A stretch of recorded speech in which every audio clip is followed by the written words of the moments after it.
back to week 2 of the Control Diabetes series. Once again, I'm Danny, and thanks for joining me this week. So in the last episode, I told you guys I would upload some data about midway through the week when my data cord came in. Unfortunately, some other things happened, and I wasn't able to upload it during the middle of the week, so we've had about a 2-week gap here. The good news is I've actually got a system upgrade to an Animus Vibe pump, so not only am I off of shots now, but I'm also integrated with the CGM being in my pump.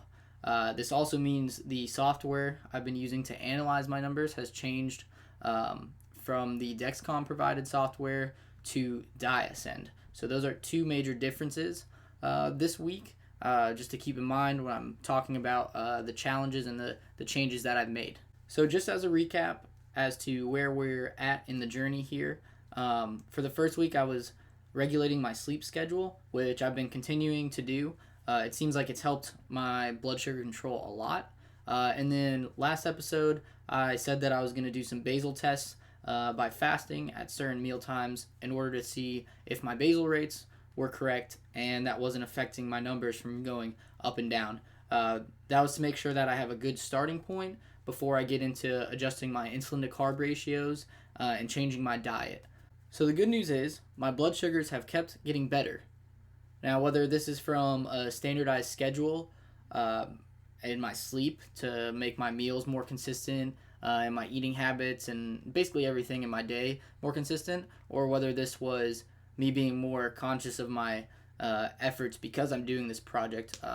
Either way, it's a good thing. So my 1 month blood sugar average right now is down to 172. And then my 2-week average, since it's been 2 weeks since the last episode, if I check it out here, is at 164. The even better news is that my median now is at 153.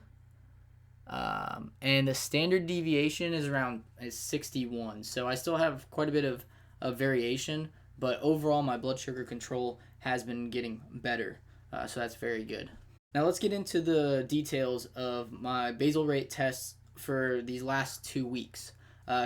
Basically what happened is I was on shots and still using the Dexcom during the first week of these tests.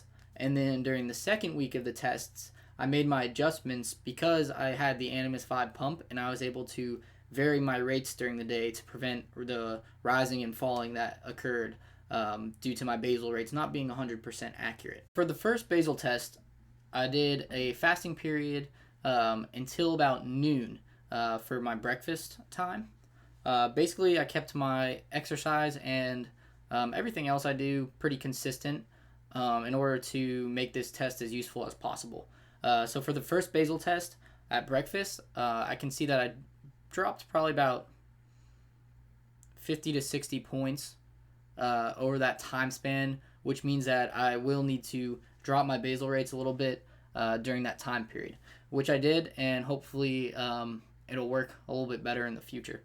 The next basal test I did was the afternoon during the lunch time period, and during this time I saw that my blood sugar dropped pretty considerably, about 100 points during that time span. So that's something that's pretty alarming. So I'll have to change my basal from that time also down probably about 0.1 or 0.15 to start in order to prevent that drop from happening. The third basal test I did was during bedtime, and during this bedtime I saw that my blood sugar stayed relatively consistent. It still dropped about 20 to 40 points. So once again, we can see that my blood sugar is constantly dropping, so my basal rates are too high. The last one I did was just looking at overnight. And overnight, I experienced the same thing where my blood sugar just consistently drops throughout the night. Very slow pace, but nonetheless, it's something that needs to be adjusted. So overall, I could see that my basal rate was a little bit too high throughout the day, and that I might have been compensating what I've been misbolusing for with a higher basal rate. So what I'm going to have to do is bump my basal rates down all across the board so that I can basically ride pretty even keeled throughout the day if I end up skipping a meal or not eating anything. Obviously, I won't be trying to do that just because I'm trying to regulate everything right now. But this was a good test because it allowed me to see that my basal rates were incorrect. And overall, if we look at my numbers here, Dyson actually has some really cool graphs for data analysis. For example, one of the data tables that it shows gives an hourly breakdown of everything from your mean, median, standard deviation, quartiles, minimum and maximum values throughout the day. So you can see by hour what the actual numbers are compared to the visual representation given by the graph, which is still useful and we'll look at right here. We can see that from the graph alone, my 2-week profile shows a little more variation, which is expected because there's less of a sample size. But the 1-month graph also gives a good representation to show that my control has been a little bit tighter. The median and the mean have been falling in the same general area. It stays pretty consistent throughout the day. There still is some variations. But the data table is something that I really like to focus on because I can see that my standard deviation especially is significantly reduced at certain times in the day. So I can see that now since my basal rates will be corrected, the biggest thing that I'm going to have to correct is my eating habits because I'm clearly showing spikes after when I eat, which is somewhat expected with the diet that I'm eating, which is relatively heavy carbs. That's probably something that I'll focus on in the future just to avoid those spikes and get some tighter control. So just to review the progress I made,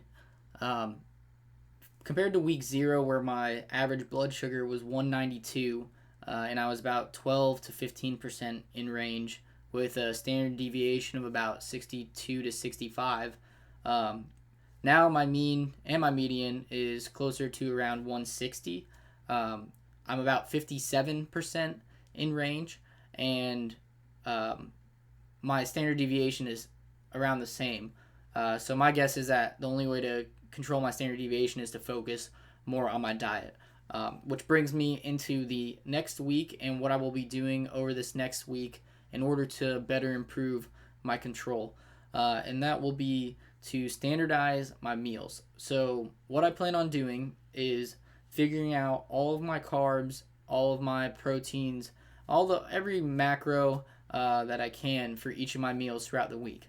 And the way I'm going to do this is I'm going to prepare all my meals for the week on Sunday, so breakfast, lunch, and dinner.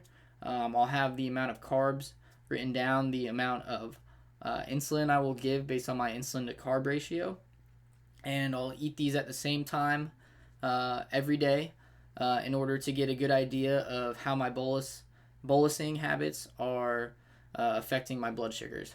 What I will especially be focusing on is bolusing at least 5 minutes before I eat in order to allow the insulin to take effect.